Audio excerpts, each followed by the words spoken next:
안녕하세요. 저는 올해로 30이 간 넘은 여성입니다. 이제는 다 지나간 일들이지만 누군가에게 한 번은 허심탄회하게 털어놓고 싶었어요. 딸이다 생각하시고 가벼운 마음으로 들어주세요. 제가 8살 때 TV에서 어려운 사람을 도웁시다라는 홍보 영상을 본 적이 있습니다.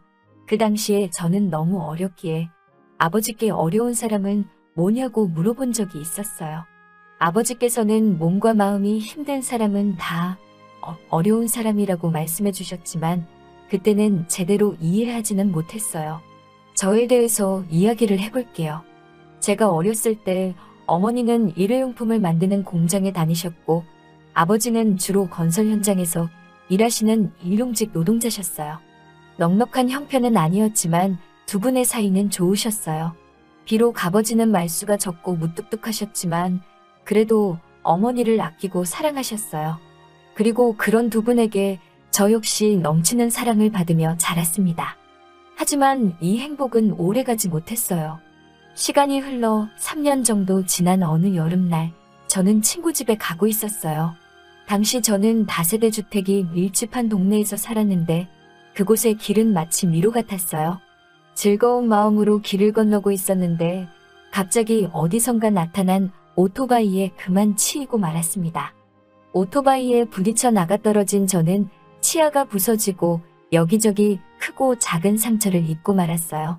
오토바이 운전자는 오토바이에서 잠시 내려 저를 이리저리 보더니 걸을 수 있지라고 묻고는 얼른 올라타 빠르게 사라졌습니다. 워낙 순식간에 일어난 일이었어요. 아프기도 하고 정신도 없고 그 자리에 주저앉아 얼마나 울고 있었는지 모르겠습니다. 지나가던 아주머니들 중 저를 알아본 한 분이 저를 집에 데려다 주셨어요. 엉망이 돼서 돌아온 저를 보신 부모님은 매우 속상해 하셨지요.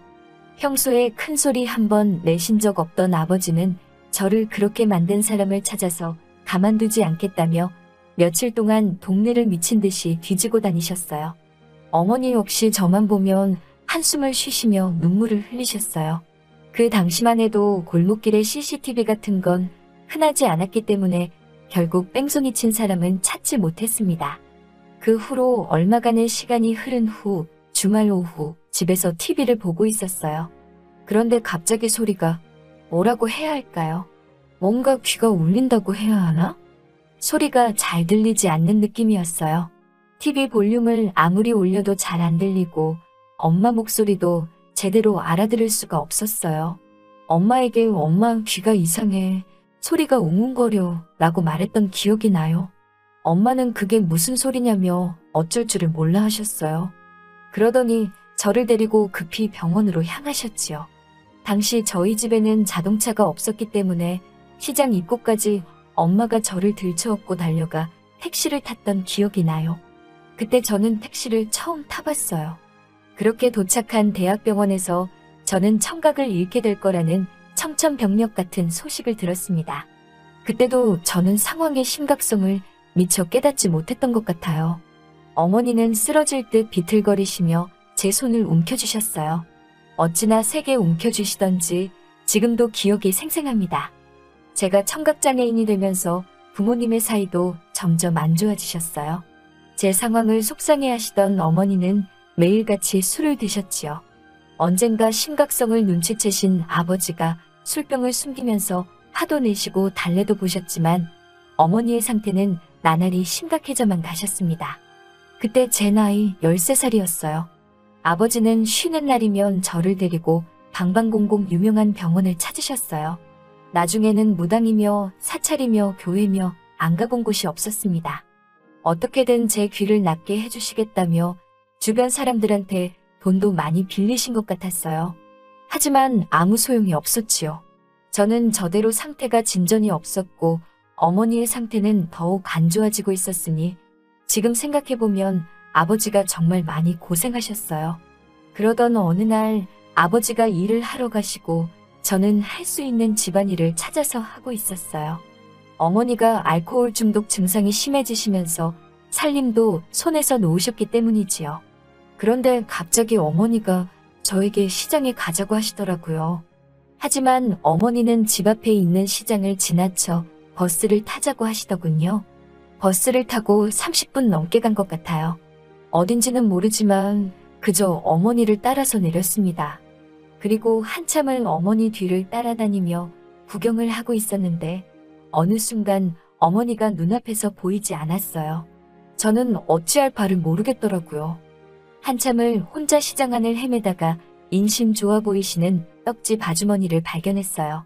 저는 손님들이 다 떠나기를 기다린 뒤 아주머니께 전화 한 통만 쓸 수 있을까요? 라고 여쭤봤어요. 아주머니가 저에게 뭐라고 말을 하시긴 하시는데 잘 알아듣지를 못했습니다. 어린 마음에 장애가 있다는 티를 내는 것이 얼마나 부끄럽고 창피하던지요. 저는 아주머니께 작은 목소리로 제가 소리가 안 들린다고 말했어요. 그러자 아주머니는 저를 다시 한번 쳐다보시더니 안 됐다는 눈빛을 보이시곤 전화를 쓰게 해주셨어요. 문제는 아빠에게 전화를 걸어도 아빠가 받았는지 어쨌는지 저는 알 수가 없었어요. 제가 난처해하자 아주머니는 무슨 상황인지 눈치를 채신 듯 번호를 달라고 하시더니 대신 걸어주셨어요. 그리고는 저 대신 아버지께 상황을 설명해 주셨지요. 아주머니는 안에 들어가 있으라고 하시더니 어디선가 김밥 한 줄과 요구르트 2개를 사다 주셨습니다. 얼마간의 시간이 흐르고 아버지께서 저를 찾으러 오셨습니다. 저는 아버지 목에 매달려 엉엉 울었어요. 아버지는 연신 떡집 아주머니께 감사하다고 인사를 드리셨어요. 저도 정말 감사하다고 인사를 드렸어요. 아버지가 주머니에서 꼬깃꼬깃한 지폐를 몇 장 꺼내며 이거라도 받아달라고 하자 아주머니는 손사래를 치시며 어려운 사람끼리 돕는 거지 뭘 이러냐고 얼른 내데리고 들어가시라고 하시더군요.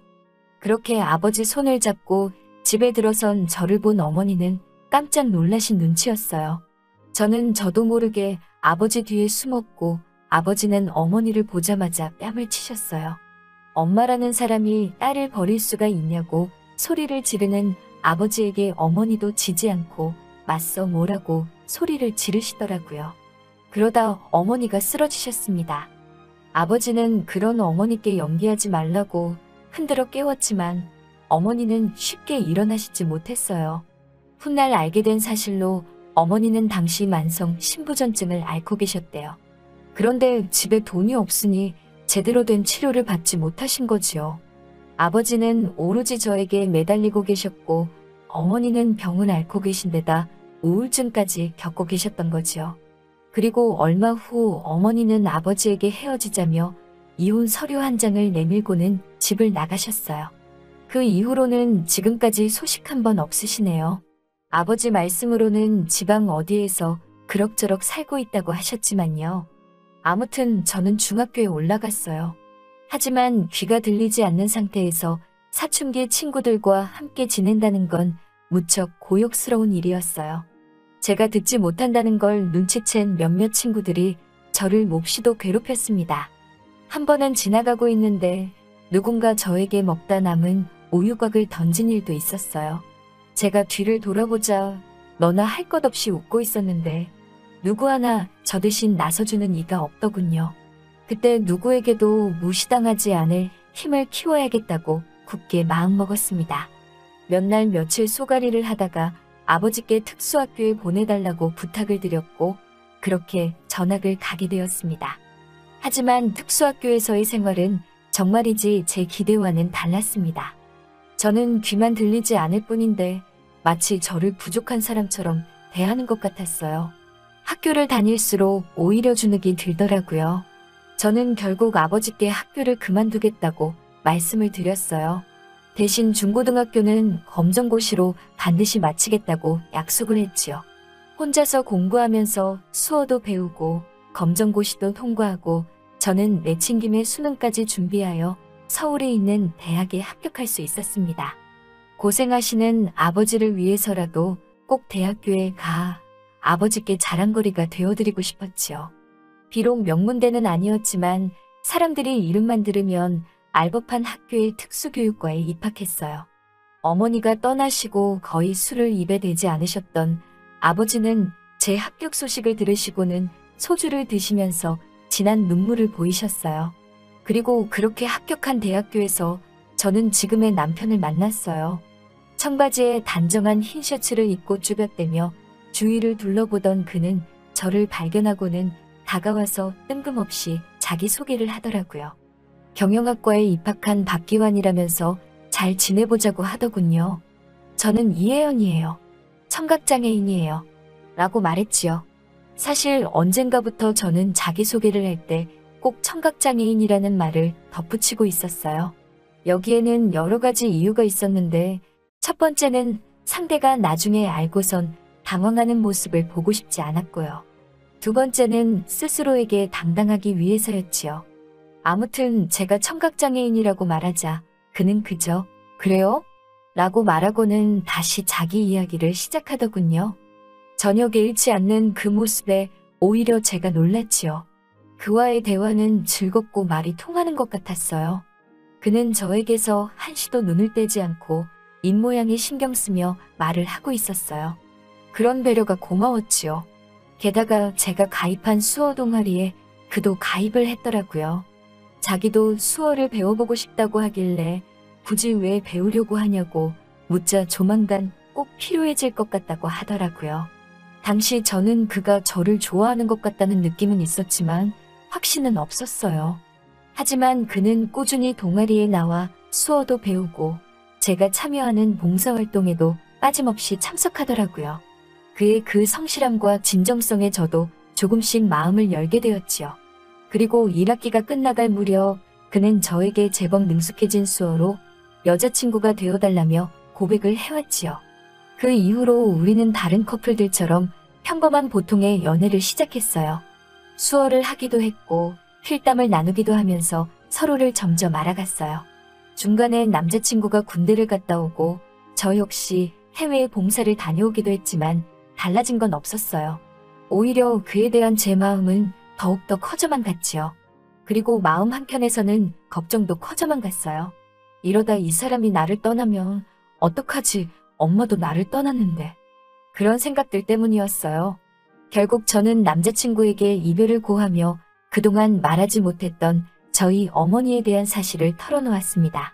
하지만 제가 제 장애를 밝혔을 때처럼 남자친구는 크게 동요하지 않고 묵묵히 들어주기만 하더라고요. 그런데 그 모습이 마치 저희 어머니를 배려해주는 것 같더라고요.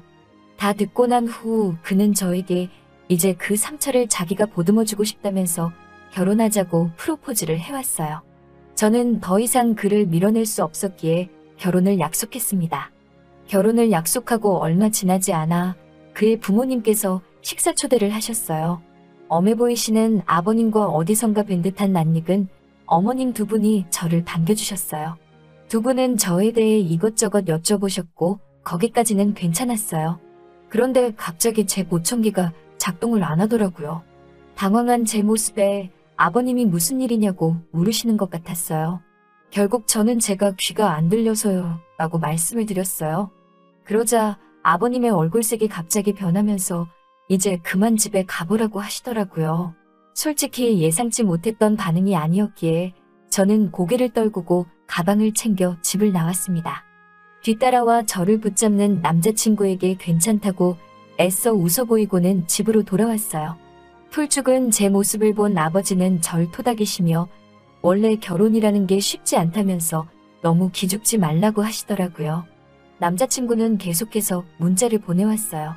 아버지가 그 정도로 말씀하실 줄 몰랐다면서 미안하다고 상처받지 않았으면 좋겠다고 말이지요.